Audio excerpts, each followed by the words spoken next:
you go home and you feel drained. You feel drained, and this goes back to like teacher mental health, paraprofessional Mhm, mental health. You know, mhm. how do you take care of yourself when you're in situations like that on pretty regularly? You know, how did you take care of yourself? It was hard for me to take care of myself because I was new in the field, right? I Hmm. didn't listen to any of the podcasts. I didn't listen to there was no resources for us. I mean, yeah, the HR will tell you like, hey, there is an employee assistant program that you can look at. But I didn't look at that. I didn't even know about it. Yeah, it was on the paper, but I didn't read. Yeah, The way I actually had bad habits of when I early in my career, when when all of things were happening, I was exhausted by 2 p.m. And I'm like, well, it's only 2 p.m., right? Like, and I'm a caregiver for my dad, so I also have to go home and have another responsibility to take care of. I started actually turning to happy hours, which is not healthy. yeah. It now looking back at it, I'm like, Yeah. why did I do that? Why didn't I just go on a walk? Why didn't I do a little workout, going on a run, doing yoga, like the things Hmm. that I do right now? Like, why didn't I do that? Yeah. And now that I look back, it's because I was around that the environment where the teachers were burned out. They're like, okay, we'll do happy hour, we'll do pizza, or like we'll go eat something, right? So we were turning to food, and I noticed very quickly that my habits changed a lot. Yeah. um and again, it was like adding to my mental health until I started my master's program. That's when I realized that I'm not doing this right. Even though I was showing up to work, doing the work, taking care of the students, I wasn't taking care of myself. And I had to, as soon as I started the graduate program, my master's program, we started learning about self-care, and we started learning about how to take care of us so we can better serve our students. And that's when I started turning to the habits that I have now. It's like going on a walk, you know. You know what saved me? What's I feel like what saved me because I had kids when I went to school. I mean, when I was teaching. So I'm teaching, and I have my own kids. So I knew that when I went home, I had to keep it together.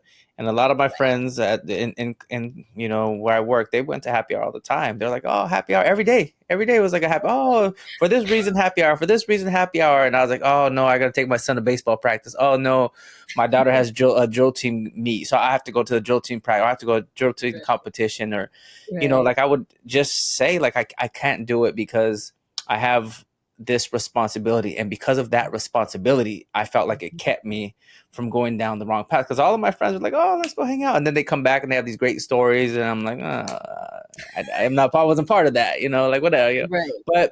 But you know, I'd get home and yeah, I was tired, but I knew, you know what I'm doing. I'm taking my son to the baseball game. I'm taking my daughter to her drill team practice. You know, there's response because I had responsibility. Because I had responsibility, it kept me focused. And I feel like if I didn't have that responsibility, if I just had free time, I could see how I would get pulled into that, you know, easily, you know, and Yeah. you know, just a funny thing, you know, I feel like teachers and educators in general, they could drink. They definitely could drink. We could drink. Let's just say that we Yes, could we drink. can. We could drink. And so, yeah. So, like, because of my family, because of my kids, it kept me from just going down that way, you know. But I could see how you could get pulled into that really easily. Yeah, and I noticed, and I noticed that I don't want to say right away. I would be lying if I said right away. I want to say 3 years. And as soon as I started my life, I'd be like, I feel like my life changed when I started working in the ED program. But when I was a paraprofessional, I feel like I started drinking and started like doing happy hours with the other paraeducators and teachers. They were burned out, and I didn't know that, right? Like I'm new, and everybody's like, well, you have big energy. Like let's do this, and like for me, like when we do happy hour, like I talk about life. I don't want to talk about work. Work is Hmm. done, right? Hmm. And I caught myself not enjoying that because everybody was talking about work. And I'm like, Yeah. why are we talking about work? It's done. And on top of that, I don't feel comfortable talking about work at a happy hour space. Like I Yeah. don't want to talk about my students. And the other educators would continue to talk about their work. And I'm like, I have life. Like I want to talk Hmm. about what's next. I want to talk Yeah. about like how Other are you things. doing Yeah, yeah. all the Yeah, other things life, things. right? Like Mhm. sports, I'm a huge, I Mhm. love basketball, I love football, and it's just like we weren't talking about all the fun stuff, we were just talking about like how terrible it is in special ed, how terrible it is to be a special ed teacher. And don't get me wrong, like I have four of my amazing friends are special ed teachers, and I looked at them different. I started to look at them differently. I'm like, I don't like this. Like our Yeah. friendship is not friendship anymore. This is really creating negative space for me, because now we're not talking about us. We're not talking about what's going on in your life. We're not talking about any of that stuff. Now all I'm hearing is how miserable you are at work. And I had to step away from that, and Yeah. it hurt me. It still hurts me that I had to step away from that. And they're still my good friends, and I had to tell them like, hey, after 2:30, I don't want to talk about it. Or I started doing this, hey, you have 30 minutes to tell me what's going wrong and terrible. You have 30 minutes to tell me, and then rest of the time we were talking about what's going right. That's right. Yeah, no, you got to set those boundaries, those limits, because Right.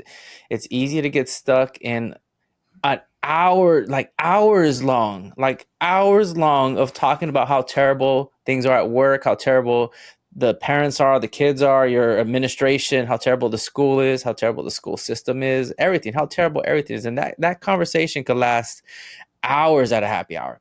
Like just it could be the whole and misery loves company and everybody just is there miserable talking about how miserable things are and Right. um yeah, I'd be lying to you if I said I didn't get caught up in that either. Like I would get caught up in something like that too, Hmm. and it just doesn't make you feel good. I mean, it's good that I guess you get it off your chest, but then when you're I guess when you're in it, I guess you kind of feel good because you're all in it together and you're all talking about it. But then when you get pulled out of it and you're looking at that from afar, you're like, "Ooh, that was a little toxic.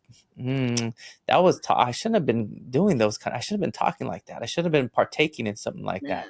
No. But you have to exit it for you to realize Hmm. that, man, that was toxic. What was it? Why was I involved in all these Hmm. conversations and relationships that maybe I shouldn't have been involved in? Hmm. You know? Right. Yeah. It really got me thinking about all those times that I did engage in that behavior, right? Yeah. And again, it goes back to not having the experience and not having, what does it look like to be an educator? I for sure didn't know what it looked like to be an Me educator too. in the education field. And then now I'm here, I am like, working summer school, teaching summer school. At one point taught summer school, special day class. And I loved it. I'm like, what are these teachers talking about? But Yeah. again, I forgot that I was teaching ESY, which is 18 business days, and they're Yeah. teaching all year long. Yeah. All There's a year huge long. difference. And Yeah. I was comparing, and I'm like, this is fun, you guys. Like, we have circle time, we have Hmm. activity, we have speech pathologists coming in, we have a library coming in. Like, this is fun. Yeah. Like, I could do this. But I had to remind myself it's because I separated myself from it. I Yeah. didn't stay in it. I love the idea of happy hour, but I stopped attending them because I didn't want to talk about work, because I had so many different things going on in life. There were good things and not so good things that I Yeah. wanted to talk about, and not work. Not that work is not important. Work is so important, but I wanted to be a healthy educator, so I had to stop talking about work after work, like Yeah. all the time. Like, don't get me wrong. Like, I will stay back and talk about work because Hmm. we have to, Hmm. but I not all day until 7 p.m. That's not gonna happen. Yeah.